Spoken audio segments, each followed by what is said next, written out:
どうも、クーピーチャンネルです。今日はですね、納車されたばかりの2台バンテック JIL520 とダイハツミゼット2の愛車紹介します。 JIL520 は13年落ちの中古車、走行距離約3万キロ、598万円、ゴーキュッパで購入しました。今新車だと1000万は軽く超えます。中古車だと半額です。ただ設備が古くてやばそうでしょう。でもね、昔のキャンピングカーすごいんです。もうね、びっくりするぐらいの設備が搭載されています。後で詳しく紹介します。ミゼット2は24年落ち59万8000円。これもまたゴーキュッパです。こんな遊び心満載な車、ダイハツさんよく作ってくれましたよね。今は生産終了しています。これは近所走行するようです。今考えているのは庭の除雪で使えないかなと思ってます。この前にですね、スノープラウ、大きいブレードのようなものを取り付けて小さい除雪車にならないかなと思ってます。もう一つの用途はゴミ出しです。うちの家ちょっと田舎なんで、ゴミ出し車でやります。ここにそのままゴミ掘り込めます。あとはキャンプや車上泊にも使ってみたいです。使い方は無限大です。ジル紹介した後にミゼットも紹介させていただきます。これ合法なんていうぐらい面白い車です。プラモデルに乗っているような感じです。はい、河川敷移動しました。まずはジルから。なぜこのキャンピングカーに決めたのか、大きく分けて2つ理由があります。コンビニなど駐車できるサイズでできるだけ大きいキャンピングカー。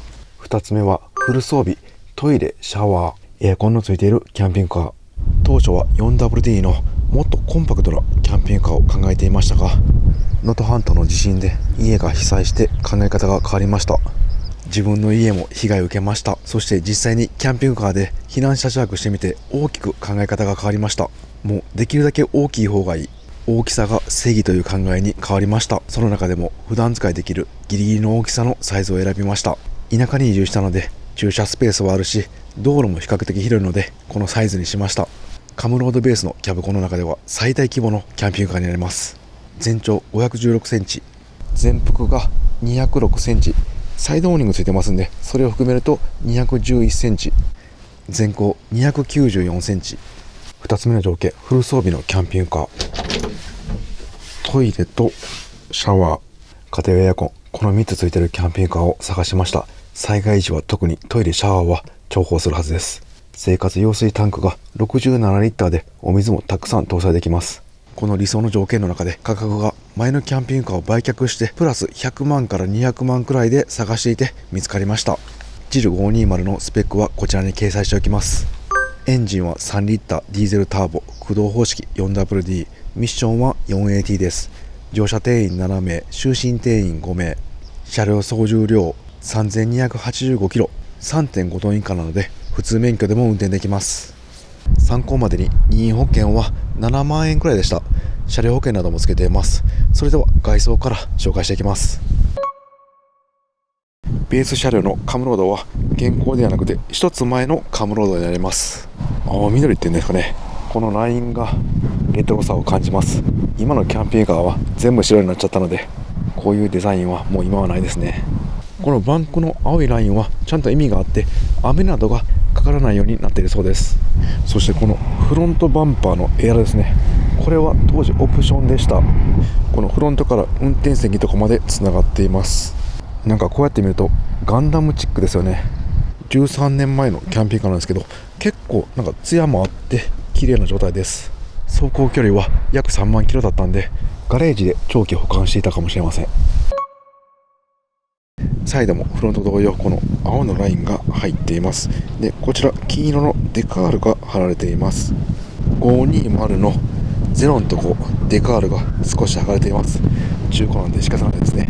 バンテックさんは CS ボディを採用しています。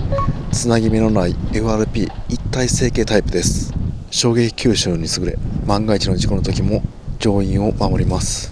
つなぎ目がないので雨漏りの心配が減るのがいいですね。ボディの FRP の中に断熱材が入ってます。キャブコンの一番の強みですね。夏は涼しくて冬は暖かく過ごせます。ボディもう一つ特徴があって、この CS ボディを支えているこの下のところですね、これがソリッドスクエアフレームを採用しています。住宅で建てると基礎にあたり、キャンピングカー全体の構成が強化されています。なので走行時、高速道路でのコーナリングやカーブが多いところでも安定して走行できそうです。でこのタイヤ全部見えてるのがいいですね。走行前にタイヤの異常とかも発見しやすそうです。こんな感じでタイヤの溝に小石噛んでる時も除去しやすいですね。右側運転席側のすぐ後ろに外部電源の入力があります。はい、この防水のコネクタこちらを挿して、そして反対側こちらを AC コンセントに挿せば電源が供給されます。その下燃料タンクになってます。でこのドアなんですけど、こんな感じで回すだけでロック解除されるんで、鍵がいらないタイプのドアになってます。これは便利ですね。ここに鍵を挿して給油することができます。軽油タンクは80リッターです。隣に LP ガスがあります。でこちらなんですけど、 LP ガスじゃなくてカセットガスでも使えるように前のオーナーさんが設置されてます。 LP ガスなんですけど、充填してくれるお店が少ないんです。かなり不便なんですけど、 LP ガスに決めた理由が3つあります。1つ目が富山県の自分の住んでいる地域に充填してくれるガス屋さんがありました。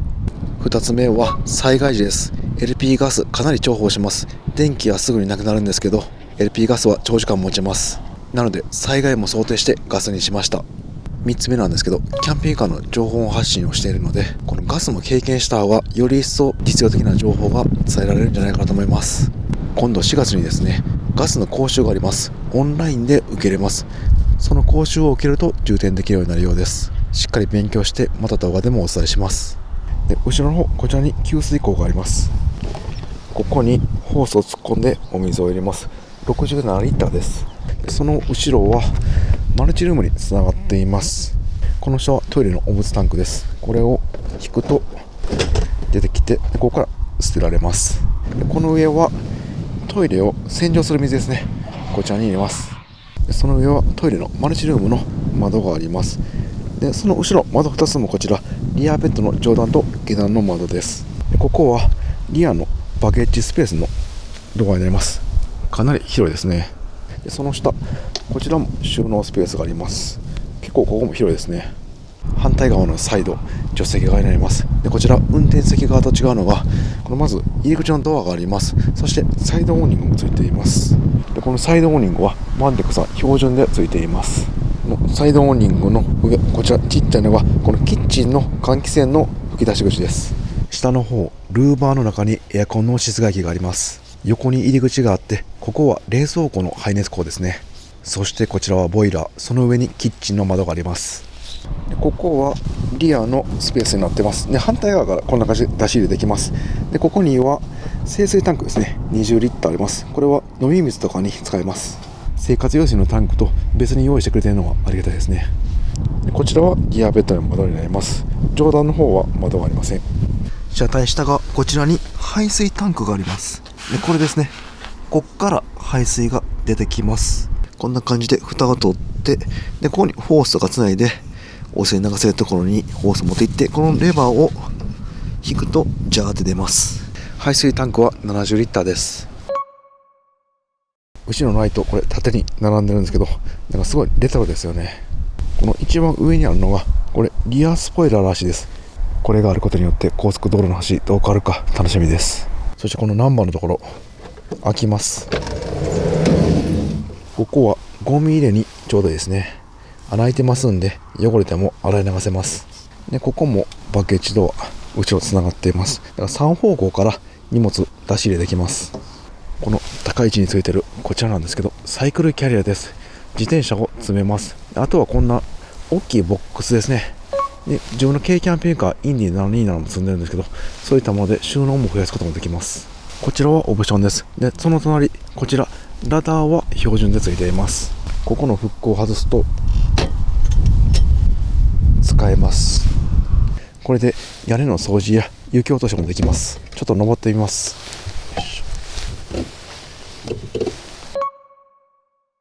一番後ろに大きいソーラーパネルが乗っています。これ多分200ワットぐらいあると思います。でマックスファン、そしてテレビのアンテナでマルチルームの換気口、これなんですけど衛星受信できるアンテナです。結構綺麗に隙間なく設置されています。やっぱこれ高さ3メーター近くありますんで高いですね。ちょっと怖いです。ただ景色のいい車着スポットでしたら、このルーフ上がるとさらに絶景を拝めそうです。リアのタイヤはこちらシングルになります。現行のジル520はリアがダブルタイヤです。やっぱりダブルタイヤは安全性が高いので羨ましいですね。ただシングルタイヤのメリットもあります。まず乗り心地がすごいいいんですよね。特に雪道はダブルタイヤより断然シングルタイヤが快適です。あとはタイヤ交換と空気圧の管理が楽です。シングルタイヤのデメリットはやっぱりバースト時の事故ですよね。ダブルタイヤだったらそのまま走行できるんですけど、シングルタイヤは事故になっちゃいます。なのでより一層タイヤはチェックしていきます。交換時期も気をつけて、毎回乗る前空気圧チェックで、目視でもチェックしていきます。空気圧毎回チェックするのは大変なんで、後日エアモニをつけたいと思います。タイヤのホイールは15インチ、これノーマルのホイールから変わってます。前のオーナーさんが変えたようです。なのでワイドタイヤ履けるようになってます。ノーマルが195サイズなんですけど、これは215です。タイヤの幅が広くなったことでコーナリング時の安定、そして横風の煽り耐性も強くなっていると思います。でこちらなんとこれリアなんですけど、黄色いやつですね、あれがショックアブソーバー変わってます。ビルシュタインです。でこれフロントなんですけど、ここも変わってます。黄色のやつありますよね。なので前後4本強化ショックアブソーバーに変わってます。これはラッキーでした。あと足回り強化できるのはスタビライザーですかね。左右のロールを押さえることができます。また今後入れていきます。これはオプション自分でやったんですけど、足回り防水塗装だけしておきました。雪国なんで道路に塩化カルシウムが巻かれていてすぐに錆びてしまいます。これで錆びには多少強くなったいと思います。あとはできるだけ雪道走った後は洗浄していきたいと思います。走行面で気になるのは高速道路の走りですよね。風の煽りどのぐらい煽られるのか、あとサイズが大きいんで一般駐車場ちゃんと止められるのか、この辺は実際に車尺に行って検証してきましたんで、また後日編集終わり次第配信します。まず入ってすぐこちらにあるのがメインスイッチになります。こちらでもスイッチ切れます。こうすると後ろの照明など全て切れます。で座席なんですけど、こちら1人、助手席2人で、間にもう1人3人座れます。これかなり自分夢だったんです。家族で前3人座るの。前のキャンピングカーライトキャバコンは前2人しか座れませんでしたんで、自分いつも前で1人でした。このキャンピングカーで3人で早く車中に行きたいです。まずはこちら、このダッシュボードも全てそうなんですけど、ウッドデッキパネルです。こちらオプションになってます。前のオーナーさんが付けられてました。こちらも外装同様レトロな感じがします。サイドのこういったところですね。こんな細かいところもウッドデッキパネルです。助手席側もです。やっぱりトラックがベースなんでトラック感はあるんですけど、こういったものがあると気分を高めてくれます。で嬉しかったポイントなんですけど、なんとこれクルコンついてます。ここに社外品のピボットのクルーズコントロールです。これ自分で付けようと思ってたんですけど、もうついてました。これはラッキーです。ちょっと見にくいんですけど、これがクルコンです。でこの下のボタンを押すと80キロで例えば走っていたら80キロでキープしてくれます。で上下で速度を変化します。で解除はもう一回これ長押しするか、ブレーキを踏むか、もう一つここにコントロールがありますんで、これを押すと解除されます。で解除されてもこの上のボタン、レースボタンって書いてるんですけど、これを押すとまた先ほど設定した速度で走行してくれます。このクルーズコントローラーはスロコンも兼ねているタイプでした。なのでスポーツモードやエコモード、ノーマルモード、この3つのアクセルレスポンスで運転をサポートしてくれます。で乗ってみた感じ、やっぱりキャンピングカー独特の視覚ですね。この左後方が見にくいんで、これはなんかもう一個ミラーを追加したいです。他スイッチ類なんですけど、こちらミラー格納ボタンで、こちらはアイドリングアップボタンです。冬場などエンジンが冷え切っている時に使えます。でこちらなんですけど、排出ガス浄化スイッチとなります。自分ディーゼル車初めてなんですけど、この車はアドブルーがありません。基本的にディーゼルのすすは自動的に燃焼してくれるそうなんですが、 DPF 再生不十分とディスプレイに表示されたら手動で処理するようです。この辺ディーゼル車初めて所有するので、実際に体験しながら覚えていきます。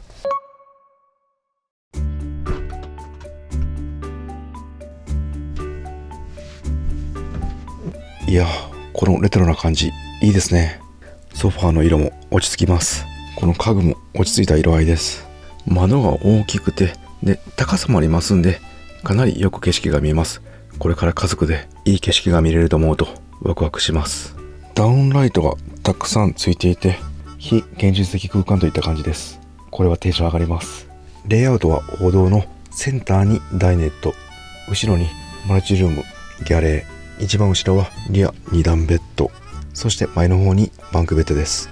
普通このレイアウトはこのダイネットは狭くなるんですけど、これはサイドソファーがありますんでかなり広く感じます。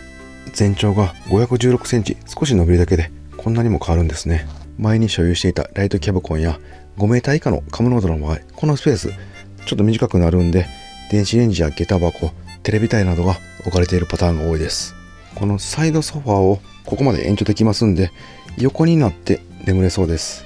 ライトキャブコン、マツダボンゴベースのキャンピングカーからこのカムロートベースのキャンピングカーに変わって思ったのが、前方の運転席の見え方全然違います。ライトキャブコン結構その運転席が低かったんで地面の方しか見えなかったんですね。でもカムロードは前も高いんでちゃんと前方が見えます。これは後ろ乗ってる人は安心だし酔いにくいと思います。入り口なんですけど、靴が2足と子供用もう1足ぐらい置けそうですね。最近のキャンピングカーはここにももう一段あるんですけど、これは大タイプです。で、ここステップがあります。これは電動ではなくて手動で出し入れできます。ここに照明が一つあります。下駄箱っぽいのはないんですけど、すぐ横、ここは空洞になってますんで靴など置けます。あとはここですね、フロアのところ、ここに収納ありますんで、ここも靴が置けそうです。ドアはこちらを下に下げると外れますんで網戸になります。鍵はなんとこれ集中ドアロックです。運転席のドアをロックするとこちらも自動でロックされます。これなんと標準装備なんですね。さすがフル装備のキャンピングカーです。ドアのすぐ横、こちらなんですけど、ポーチライトは外のライトです。で、ここがメインスイッチになります。これを消すともうすべての電源が切れます。このセカンドシート2人、サードシート2人、乗車定員4人座れます。サードシートは3点式シートベルトなんで、チャイルドシートも装着できます。セカンドシートは2点式のシートベルトです。で、運転席前方の方に3人座れますんで、ここ3人と後ろ4人で合計7名乗車です。この運転席の横の中央の席はこんな感じですぐ倒せますんで、このまま雨の日など運転席に行くことができます。セカンドシートのすぐ後ろ、ここ本立てがあります。取説とかここ置けますんで助かります。この入り口のドアが前の方でなくて後ろの方にありますんで、かなり広く感じます。この王道のセンターダイネットのキャンピングカーの中では一番広いんじゃないでしょうか。このサイドソファーをこんな感じで前に拡張することができます。これ横向き何センチか測ってみます。ちょうど180ぐらいですね。自分は身長170センチなんですけど、足を伸ばして眠れます。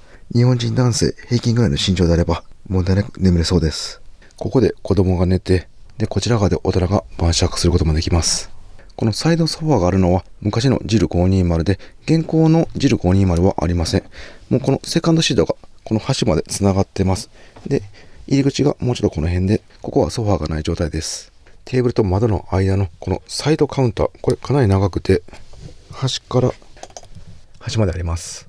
で、ドリンクホルダーがあって、この窓の横にはなんとこんな感じでフックがあります。フックをかけたりカバンをかけるのに便利そうです。こんな感じで純正でやっていただけるとすごい自然なんでありがたいですね。そしてダイネットスペースには一番大きい窓、こちらアクリル二重窓で結露や断熱に強い窓です。今網戸になっていって、で下こちら上げるとシェードになります。そして押してあげると窓が開きます。こちら1段階だけ止まります。でこの窓は走行中は開けることができません。サイドソファーの上には大きい液晶テレビがあります。で屋根には衛星放送のアンテナもあり、スピーカーも2箇所設置されてます。前のオーナーさんはここでいい音でテレビを見てキャンピングカーライフを楽しんでいたようです。自分はキャンピングカーでは晩酌が一番楽しみです。人それぞれキャンピングカーの過ごし方がありますね。中古車は前のオーナーさんのキャンピングカーの楽しみ方もわかるのが面白いですね。ダイネットの上には照明と換気扇、これマックスファンは当時オプションだったんですけど、もう設置されていました。家庭用エアコンはこのダイネットのすぐ上、直接風が当たる位置にあります。こちらは当時標準装備でした。確かキャンピングカーに家庭用エアコン初めて付けられたのがバンテックのジル520だったと思います。今ではもう当たり前のように付いてますもんね。自分も次のキャンピングカー買うときはこの家庭エアコンが必須条件でした。こんな感じで収納の中に収まってますんで、かなりおしゃれですよね。で、片側半分だけこのダイニングスペース。もう半分は奥の方に行きます。ここをずっと通って、でリアベッドの上段に吹き出し口があります。でこちらの車両なんですけど、走行時、夏場などリアクーラーがないですね、走行用の。前の車はこの辺にリアクーラーがあって、後ろでも快適に過ごせました。なので夏場の走行時、後ろに人乗るときは、この家庭用エアコンを使うことになります。エアコンの電源はサブバッテリー、このセカンドシートの下に鉛バッテリーが入ってるんですけど、そちらを使います。ただそうなると、旅中サブバッテリーの容量がどんどん減っていきます。バンテックさんは、それを解決するために、サブバッテリー経由でエアコンを使わずに、エンジンが始動しているときにできたオルタネーターからの発電、電気をサブバッテリーを経由せずに、そのままインバーター通って家庭エアコンつけれるようになります。インバーターはバッテリー DC から AC に変換してくれて家庭用のコンセントが使えます。普通はサブバッテリーからインバーターに行くんですけど、走行発電、カムロードのオルタネーターから直接インバーターに行きますんで、サブバッテリーの容量は関係なく永遠にエアコンを使用することができます。ただ気になるのが、やっぱりこのエアコンも使うんですけど、サブバッテリーも電気充電してほしいんですよね。この辺自分はこのバンテックさんのデュアルソースエアコンシステム初めて使用しますので、実際に試しながら動画でまたお伝えしたいと思います。今回のキャンピングカー選びでこだわったポイント、マルチルームです。トイレは標準装備で付いていたカセットトイレです。中古なので変えようかなと思ったんですけど、綺麗なのでそのまま使ってみて気になれば交換したいと思います。トイレの水はここを押すと電動で流れます。で、汚物が溜まってくるとここに印が出ます。汚物タンクの容量は17リッターです。これを正面に回して、でこれで広く使えます。で、水流して、ここの弁をこうやって開くと、汚物と水が全部下のタンクに行きます。汚物タンクと水には専用のリンスや薬剤を入れます。なので、匂いをしないという噂なんですけど、ちょっと今回初めて使います。しばらく使ってみて、使いにくかったら外すのも検討します。今までずっとラップポンというトイレ使っていました。防臭袋に凝固剤入れて固めるタイプのトイレでした。処理がすごい楽なんですよね。ただコストが高くてゴミが出るので、長期旅はこのカセットトイレが使い勝手良さそうです。この辺もまた動画にしていきます。シャワーなんですけど、レバーはここにあります。で、お湯とお水の混合線です。シャワーはここにあり、これ上下移動。これと角度が調整できます。温水ボイラーが約20リッターで、水も混ざりますんで、2回分のシャワーは浴びれるかなといったところです。でこれシャワーカーテンなんですけど、これは当時オプションでした。こちらももう設置されてました。上に換気口。こちら網戸があって、このまま上げると開きます。で、こちらも窓があります。これ伸ばして、これで固定します。これである程度換気はできると思います。こっち側は網戸あるんですけど、こっち側は網戸ありません。そしてもう水が入ってますね。これ抜けないんですよね。まあ中古車なんでこの辺は仕方ないかなと思います。普通に使う分は支障ないと思います。こちら側にガスで2口あります。で、こっち側はシンクです。でガスはこちらにスイッチがあります。で、蛇口2つあるんですけど、こちら側が生活用水、お水と、で、混合線のお湯が出ます。で、こっち側は清水タンク、リアベッドの下にあるタンクにつながってます。飲み水はきれいなお水、洗い物は生活用水タンクと2種類のお水を分けられます。生活用水はこのサード下にタンクがあります。これですね。ちょっとアクセスは悪いんですけど、お水入れるのは外から入れられます。で、コンロの上にレンジフードがあります。これ、電気ついて、これで換気扇が回ります。自分車内調理もしますんで、このレンジフードはかなり欲しかった装備です。メンテナンス性は気になりますが、ガンガン使っていってその辺も確かめていきます。冷蔵庫は DC12V 電源でサブバッテリーから電源を取ります。で、容量は90リッターと結構大きいです。1段、2段、3段、4段で、上は冷凍庫ですね。これなんかもうつまみ折れちゃってます。この辺は中古なんで仕方ないですね。でこっち側はドリンクが1、2で、一番上に小物が入れられます。前のキャンピングカーは冷蔵庫の容量40リッターで3人家族だと足りなかったんで、サブ冷蔵庫を持ってきてました。なので今回は1台でいけそうです。これは助かります。で、これすごいいいなと思った仕組みが、ロックはこのピンを上にして外して開けるんですけど、2つあります。なんでちょっと開けてロックすることができるんですね。これめっちゃいいです。というのも旅から帰ってきて冷蔵庫を閉めたままにしておくとカビだらけになるんですよね。なんで開けて放置しないといけません。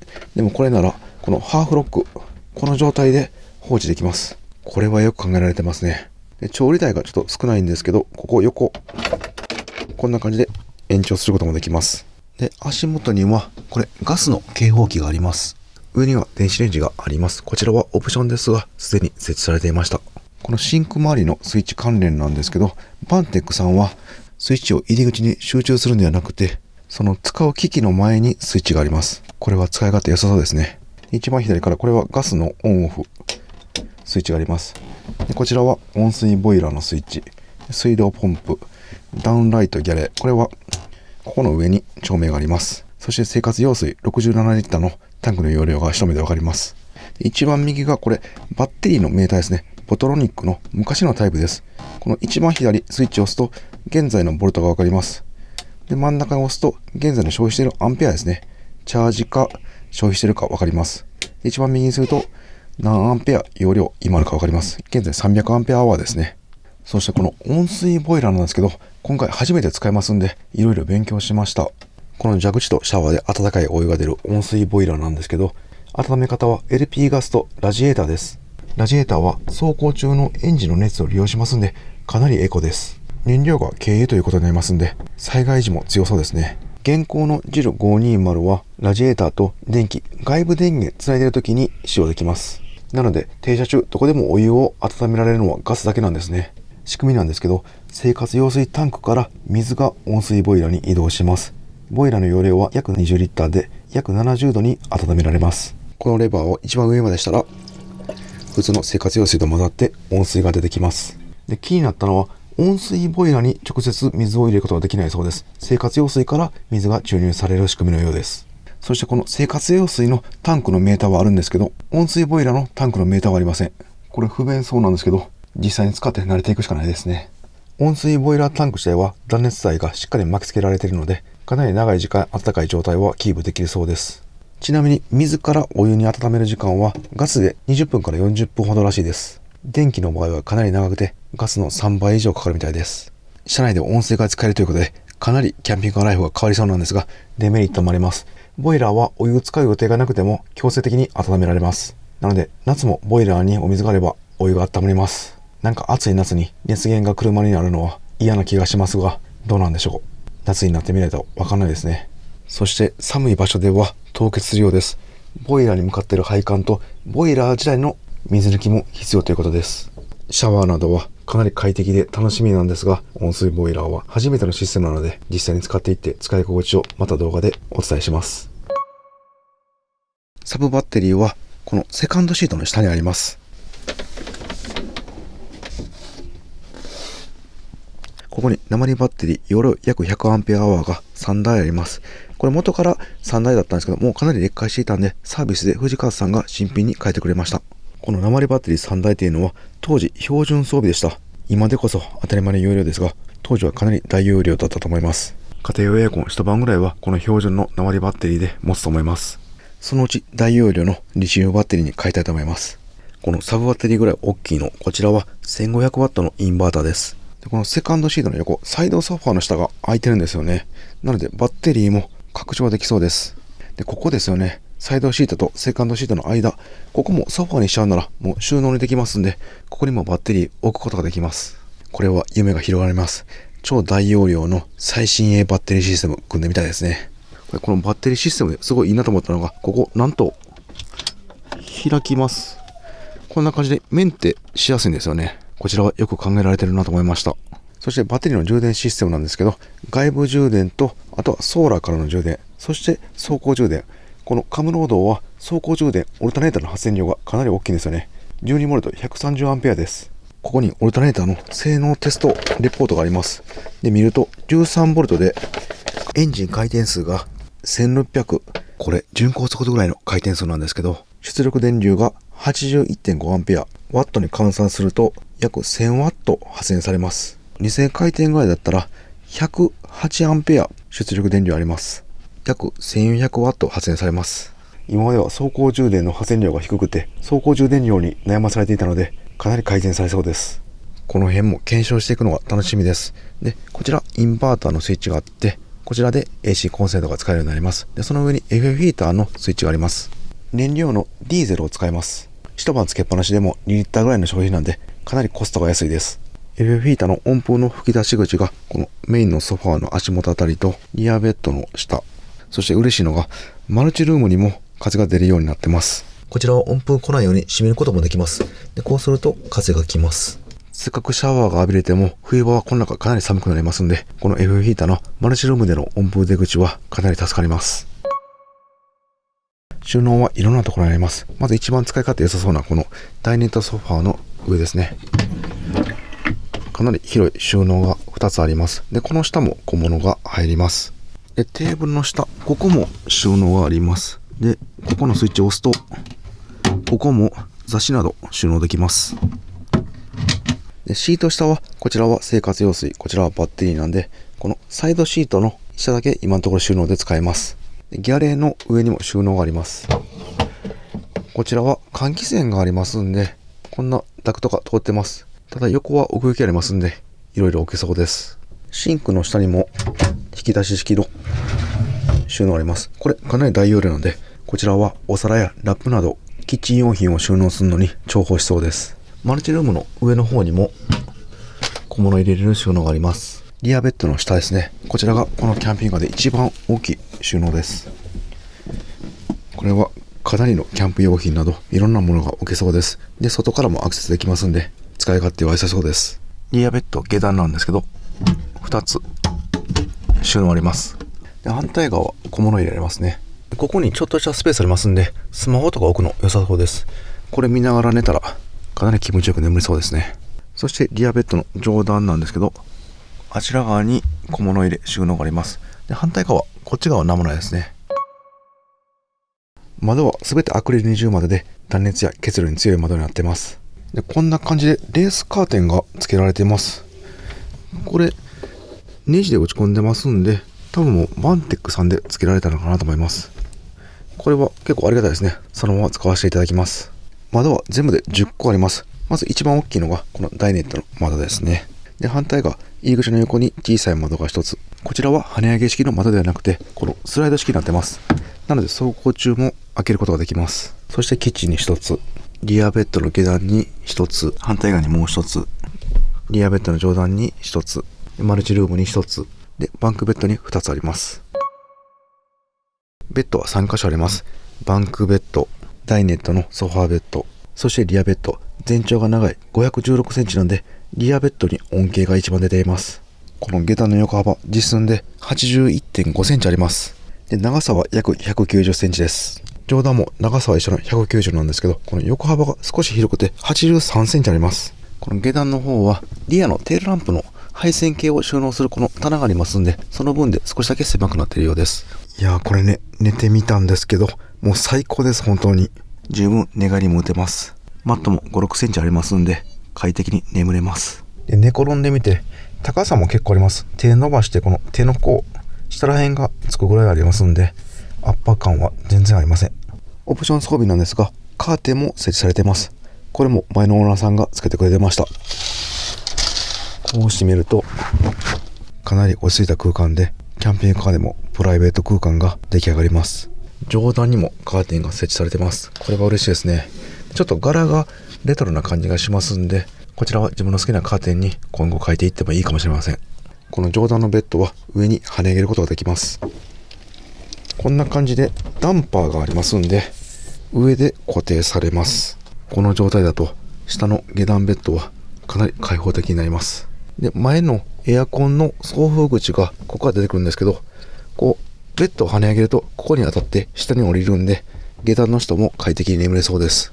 次バンクベッドなんですけど、こちらもかなり広いです。こちらのマットはソファーベッドで使えますんで、一旦下ろしておきます。バンクベッドの展開はすごい簡単で、ここのロックを外します。引くだけです。あとはこの2つのマットをはめるだけです。はしごをここにかけて登ります。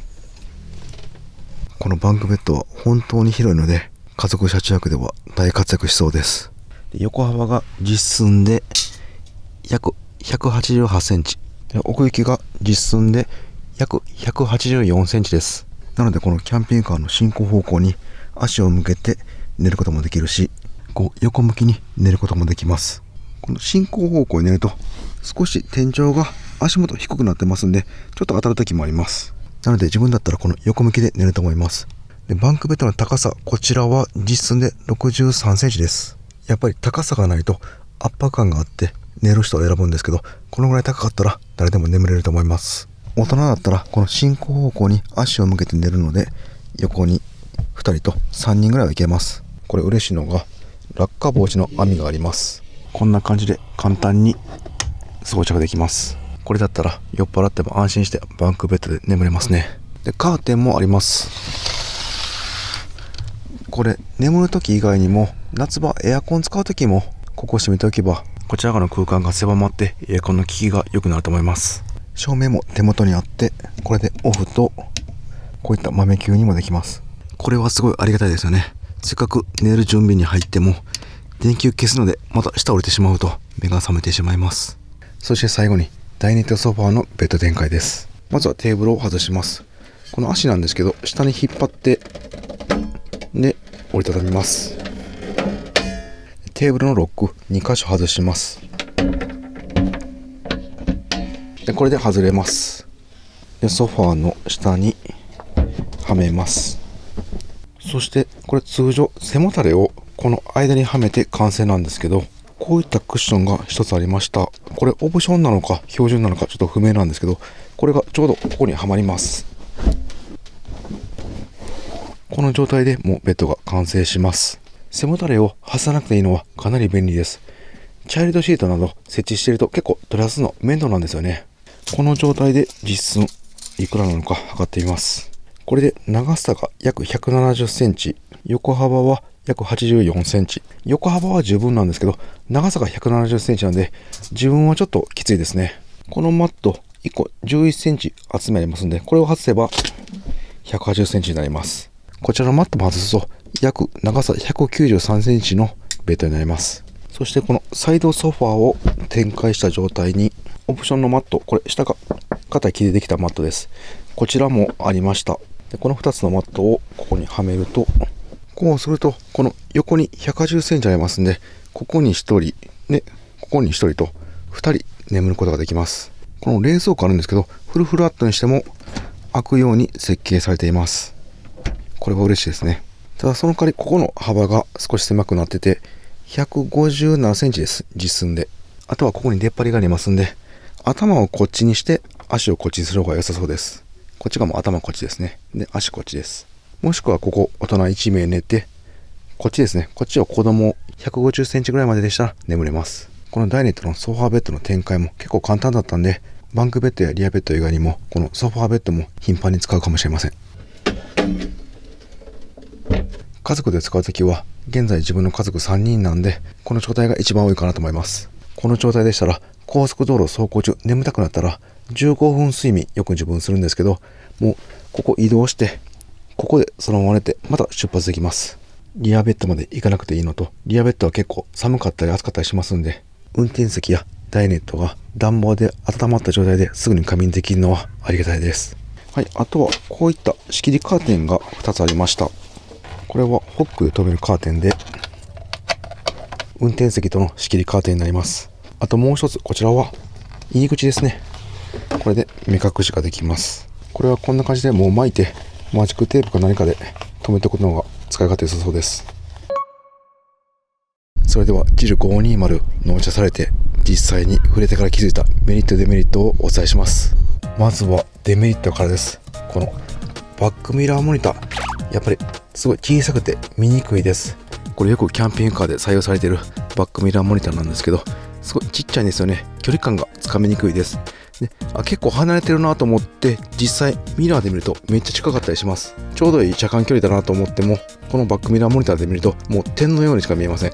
マイナーライトキャブカも最初この形だったんですごい見にくかったんで、普通に Amazon で買ってバックミラーモニター乗用車みたいな感じのやつをつけたんですけど、最初はねすごい見やすかったんですけど、氷点下になると映らなくなってしまいました。やっぱり Amazon で安いやつっていうのは雪国では使えなかったり、実際に使わないとわからない不具合があるんですね。なんかいいのないですかね。探してみます。これは古いカムロードなんで普通のミラー鏡なんですけど、最新のカムロードはこれがもうデジタルインナーミラーみたいな感じでバックミラーモニターになってます。この辺は純正で装備されている最新のキャンピングカーは羨ましいです。次この運転席のメインスイッチなんですけど、ここで切れるんでかなり便利なんですけど、これ冷蔵庫も消えちゃいます。この後ろの入り口にあるメインスイッチと全く同じものなんで、車内の後ろの装備電気関係が全て消えてしまいます。旅中冷蔵庫は常に冷やしておきたいですよね。なのでメインスイッチオフは使えません。運転席にもあるせっかくいいシステムなんですが、少しもったいないなと思いました。冷蔵庫を使っている場合はこんな感じで各ところにあるスイッチを消していかないといけません。ちょっとこの辺はめんどくさいなと思いました。照明の数がかなりあります。冷蔵庫はつけたままで照明のスイッチだけ全部一気に消せるスイッチを DIY で作ってみたいと思います。次入り口なんですけど、やっぱりこれ1段しかないんで靴2個大人置いちゃうともう入れなくなります。一旦靴をこういったところに収納するかですね。現行の GIL520 は2段になってますんで、それだったらここに靴入れてそのまま上がってこれます。1人2人では問題なさそうなんですけど、家族使いになると使い勝手悪そうなんで、ここは気になりました。次は水回り関係で気になった箇所です。生活用水のタンクですね。このサードシートの車内にありますんでアクセスがかなり悪いです。でもタンクの底にですね、水抜きの線があります。なので水抜きたいときはこのサードシート一旦ソファー上げて、木の板上げて、で手突っ込んで水を抜く感じになります。常時生活用水をこのタンクの中に入れておくとあまり良くないと聞いたんで、長期間使わないときは水を抜きたいと思います。なので頻繁に生活用水タンクにアクセスすることになると思うんですけど、特にチャイルドシートがあったら手間はさらにかかりそうです。次ボイラーなんですけど、これボイラーの方にタンクに水が溜まってるかどうかっていうのは、このレバーを上げて一番上の温水のところですね、ここまで行って水が出てるか確認しないといけません。というのも生活用水からボイラーに行きますんで、最初はレバーを上に上げても水が出ません。しばらくしてからゴボゴボって言って水が出たらボイラーのタンクにも水が張った証拠になります。しかもメーターの残量わかんないんで、やっぱり使い勝手悪いですよね。この辺は慣れていきたいと思います。ただ使い勝手悪いんですけど、それを上回る温水シャワーという魅力があります。次は収納なんですけど、このリアベッドの収納少し癖あります。この下段の下に広大な収納スペースあるんですけど、これこんな感じで手で持ってかないとダメなんですね。なんで片手で取る感じになります。でこんな感じでマットを移動して木の板をずらすこともできるんですけど、そうすれば両手で取れます。ここにね、なんかダンパーとかつけて固定できれば両手使えるんで、かなり使い勝手は良くなると思います。この点少し惜しいなと思いました。逆にこの上段はダンパーがあるんで、ここで固定されます。なのでこの辺は収納として使えます。自分は3人家族なんで、このリアベッド2段上の方は収納にすると思います。ただですね、このダンパーが結構弱くてすぐこんな感じで降りてきます。なので走行中上げることができません。しかもこれ上げるときマットをですね、こんな感じで、通常これなんですけど、これだとダンパーで固定できません。こう折りたたんでダンパーで固定されます。なのでこの奥の収納にアクセスしようと思うと、この2段ベッドの上段跳ね上げるんでマットを折りたたみます。なのでここはもう収納として使えないわけですね。